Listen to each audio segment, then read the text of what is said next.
اور وہاں پر بڑے اچھے طریقے سے بات چیت بھی ہوئی۔ اور اس کے بعد پھر میں جو دیکھ رہا تھا خواجہ آصف کا ٹویٹ، اور ساتھ پھر جو افغانستان کے وزیر دفاع ملا یعقوب، ان کی میں پریس کانفرنس دیکھ رہا تھا، تو وہاں پر ان کا مزاج جو تھا وہ بھی کچھ دھیما ہوا ہوا تھا، جس کا یہ بہت مثبت تبدیلی ہے، اس کو ہمیں ویلکم کرنا چاہیے۔ کیونکہ اس سے پہلے خواجہ آصف افغانستان کو پاکستان کا سب سے بڑا دشمن گردان رہے تھے، اور اس کے بعد پھر انہی افغانیوں کے ساتھ بیٹھ کر وہ بات چیت کر رہے تھے، جبکہ دوسری جانب جو افغان قیادت تھی وہ بھی اس قسم کی ایکسٹریم پوزیشنز کی جانب بڑھ چکی تھی، کہ جہاں پر ایسا محسوس ہوتا تھا کہ شاید پاکستان ان کا ایک اچھا پڑوسی ملک نہیں ہے، جس نے کہ آج بھی لاکھوں افغانوں کو پناہ دی ہوئی ہے، بلکہ یہ ان کا سب سے بڑا دشمن ملک ہے۔ تو بڑی افسوسناک صورتحال تھی، میں تو مسلسل اس بار بات کرتا رہا ہوں، اور مسلسل میری یہی رائے ہے کہ پاکستان اور افغانستان کا فیوچر مشترکہ ہے۔ یعنی اگر ایک ملک میں انسٹیبلٹی ہوگی تو دوسرا ملک اس سے محفوظ نہیں رہ سکتا۔ اس کا اطلاق پاکستان پر بھی ہوتا ہے اور افغانستان پر بھی، لہذا ان کے پاس واحد راستہ یہی ہے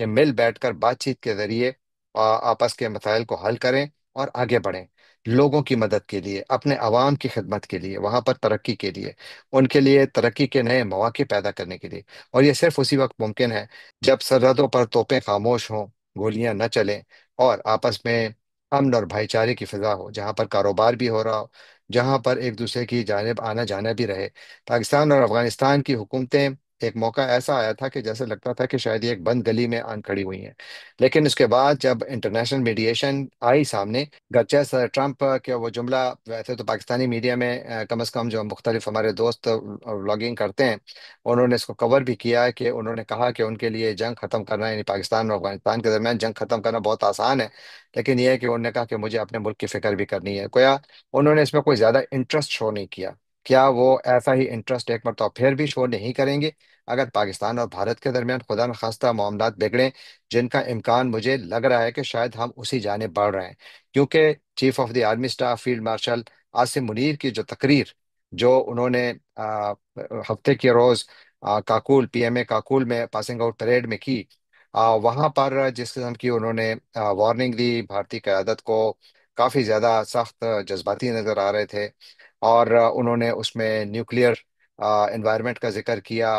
انہوں نے نئی جنگ کا ذکر کیا، دندان شکن جواب کا ذکر کیا، پاکستان کی بیٹل ہارڈنڈ آرمی کا ذکر کیا۔ یعنی انہوں نے ایک ایسا نقشہ بنایا کہ جس میں ایسا لگتا تھا کہ شاید دونوں ملک جنگ کے لیے بالکل تیار ہیں، اور فیلڈ مارشل صاحب بھارت کو وارننگ دے رہے ہیں، اور اگر آپ نے کوئی بھی ریڈ لائن کراس کی تو اس کا آپ کو بھاری خمیازہ بھگتنا پڑے گا۔ لیکن میرا ایک سوال ہے، سوال یہ ہے کہ پاکستان اور افغانستان کے درمیان جنگی کیفیت موجود تھی، ابھی بھی ہے۔ یہ جو سیز فائر ہو رہی ہے، اس میں جو اگلا مرحلہ بات چیت کا ہے جو کہ ترکی میں ہونا ہے، اور اس میں آپ دیکھنا یہ ہے کہ کس قسم کے میکینزمز فائنلائز کیے جاتے ہیں۔ یہ ایک اچھی پیش رفت ہے کہ اگر کوئی اس قسم کے میکینزمز فائنلائز ہو جائیں، کہ جہاں پر ایک ملک دوسرے پر الزام لگا رہا ہے، اور پاکستان کا گلہ سب کو معلوم ہے، بہت پرانا ہے، اور بہت جائز بھی ہے کہ ٹی ٹی پی کی قیادت آج بھی وہاں موجود ہے افغانستان کی سرزمین پر۔ اور آج میں جب ملا یعقوب کی پریس کانفرنس سن رہا تھا تو مجھے ان کی ٹون بہت زیادہ کنسیلیٹری نظر آئی، بہت مجھے اسے سن کر یعنی اچھی اچھی لگی، کیونکہ وہ کہہ رہے تھے کہ دونوں ملکوں نے فیصلہ کیا کہ اپنی سرزمین کو کسی طریقے سے بھی دوسرے ملک کے خلاف استعمال نہیں ہونے دیں گے۔ یعنی انہوں نے وہ تمام باتیں کی جن کا تقاضا پاکستان کر رہا ہے، اور شاید پاکستانی قیادت سے بھی ہم یہی ایکسپیکٹ کریں گے کہ وہ بھی وہی زبان استعمال کرے گی کہ جو افغان ان سے جہاں پر گلہ کر رہے ہیں۔ اور اس پریس کانفرنس میں ملا یعقوب سے کسی جرنلسٹ نے یہ بھی پوچھا کہ جی ڈیورینڈ لائن کا کیا بنے گا، تو انہوں نے کہا جی ڈیورینڈ لائن جو ہے یہ بنیادی طور پر دو قوموں کا فیصلہ ہے، یعنی یہ افغان اور پاکستانیوں کا فیصلہ ہے، انہوں نے اس کا فیصلہ کرنا ہے، تو اس کو ہم فی الحال چھوڑ دیتے ہیں، اس کو نہیں ٹچ کرتے۔ فی الحال ہم اس بات پر زیادہ توجہ دیں گے کہ ہم زیادہ اچھے بھائی چارے کی فضا قائم کریں۔ میرا خیال ہے کہ یہ ایک اچھی لائن ہے جو وہ انہوں نے لی ہے، اگر وہ اس کو جاری رکھیں تو بہت اچھا ہے۔ تو اس دوران جب ایک طرف پاکستان افغانستان کے ساتھ ایک کرائسس سے گزر کر باہر نکلنے کی کوشش کر رہا ہے، افغانستان بھی اسی کرائسس سے باہر نکلنے کی کوشش کر رہا ہے، لیکن تناؤ آج بھی موجود ہے کیونکہ دونوں جانب لوگوں نے اپنی جانیں گنوائی ہیں۔ لیکن اس دوران پھر جب پاکستان فوج کے سربراہ اس قسم کی ہارڈ لائن لے رہے ہیں پبلکلی، انڈیا کا نام لے کر، اور پھر انڈیا سے بھی اس کا جواب آیا ہے، تو میرا خیال ہے کہ یہ یعنی ایک تھیٹر ابھی ٹھنڈا ہو رہا ہے تو کیا دوسرا تھیٹر گرم کرنا ہے؟ یا پاکستان کے پاس واقعی اس بات کا خوف ہے؟ یعنی جو ہمارے آرمی چیف ہیں وہ اس لیے بیان دے رہے ہیں کہ ان کو یہ خوف ہے کہ شاید بھارت ایک مرتبہ پھر پاکستان کے خلاف فوج کشی کرنے کی تیاری کر رہا ہے۔ اور میرا خیال ہے کہ یہ اگر وہاں ان پاکستان میں اور جو آرمی چیف کی اگر کہیں یہ سوچ ہے تو شاید وہ غلط بھی نہ ہو، کیونکہ بھارتی قیادت، بھارت کے آرمی چیف گزشتہ دنوں بڑے ہی زیادہ پرووکیٹو سٹیٹمنٹس دے چکے ہیں، اور ہمارے آرمی چیف کا جواب شاید اسی سلسلے کی کڑی ہو۔ لیکن میرا پھر بھی یہ خیال ہے کہ پاکستان کو فی الحال اپنے جو سرحدات ہیں ان کے اندر زیادہ توجہ دینے کی ضرورت ہے، جہاں پر کہ دہشت گرد آج بھی دندناتے پھر رہے ہیں۔ اور ساتھ یہ کہ بھارت کے ساتھ اگر آپ نے جس چیز کو سیٹل کرنے کی کوشش کرنی ہے وہ تو انڈس واٹر ٹریٹی ہے۔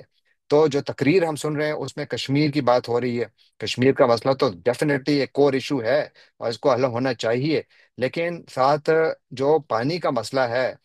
وہ تو کشمیر ایشو کے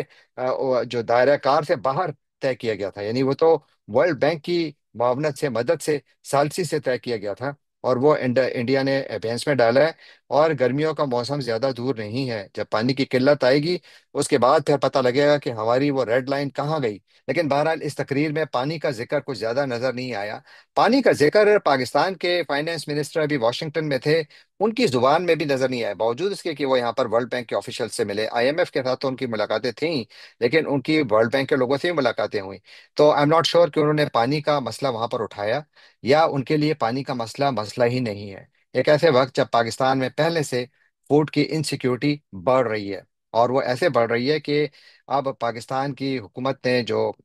ویٹ کی جو سپورٹ پرائس ہے اس کو 3500 روپے فی من اعلان کیا ہے، جو کہ ایک اچھی اعلان ٹھیک ہے، لیکن میرا نہیں خیال کہ یہ اعلان اتنا زیادہ معنی رکھتا ہے، کیونکہ اصل چیز تو یہ ہے کہ اگر حکومت خریدے ہی نہ، آپ اس کی قیمت 10,000 روپے فی من رکھ لیں، اگر حکومت خریدے نہ تو اس کا کوئی معنی نہیں ہے۔ اس سے پہلے بھی پنجاب کی حکومت نے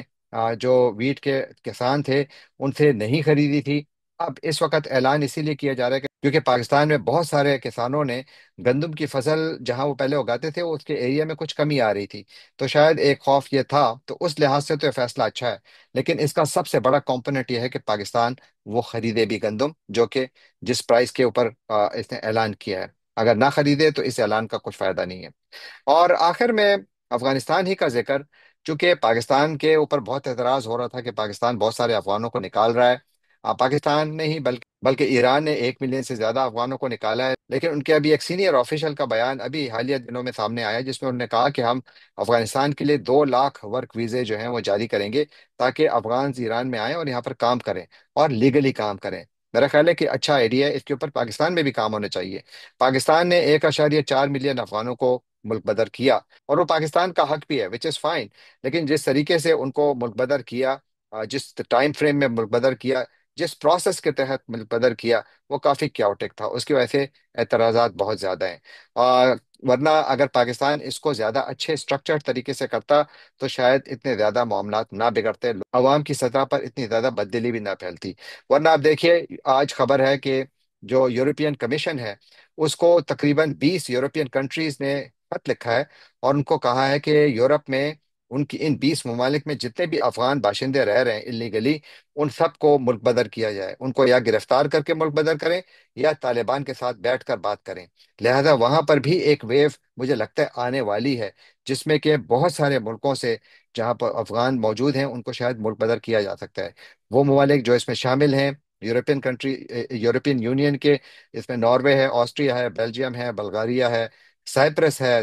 چیک ریپبلک ہے، ایسٹونیا ہے، فن لینڈ ہے، Germany, Greece, Hungary, Ireland, Italy, Lithuania, Luxembourg, Malta, Netherland, Poland, Slovakia اور سویڈن شامل ہے۔ تو گویا وہاں پر بھی ایک سارا معاملہ چل رہا ہے، اس پر بات چل رہی ہے، لیکن وہ شاید جو بھی کریں گے امید ہے کہ وہ اسٹرکچرڈ طریقے سے کریں گے اور افغانستان میں معاملات کو بگاڑ سے دور رکھیں گے۔ لیکن جو سب سے بڑی ذمہ داری بنتی ہے افغانستان کو بگاڑ سے دور رکھنے کی، وہ طالبان حکومت کی وہ پالیسیاں ہیں جن کے اوپر ان کے جو نیبرز ہیں، یعنی افغانستان کے جو پڑوسی ممالک ہیں، ان کو اعتراض ہے، جن میں کہ دہشت گردوں کی افغان سرزمین پر موجودگی سب سے بڑا مسئلہ ہے۔ یعنی یونائٹڈ نیشنز بار بار یہ کہہ چکی ہے کہ یہاں پر دہشت گردوں کو پناہ دی گئی ہے، اسی لیے طالبان حکومت کے کافی جو وزیر ہیں وہ اقوام متحدہ کی بلیک لسٹ میں ہیں، ان کو باہر سفر کرنے کے لیے اجازت لینی پڑتی ہے یونائٹڈ نیشن سے۔ وجہ یہی ہے کہ ان کی جو پالیسیز ہیں یہ ان کو انٹرنیشنلی اس طریقے سے جواب مل رہا ہے۔ اور اگر افغانستان میں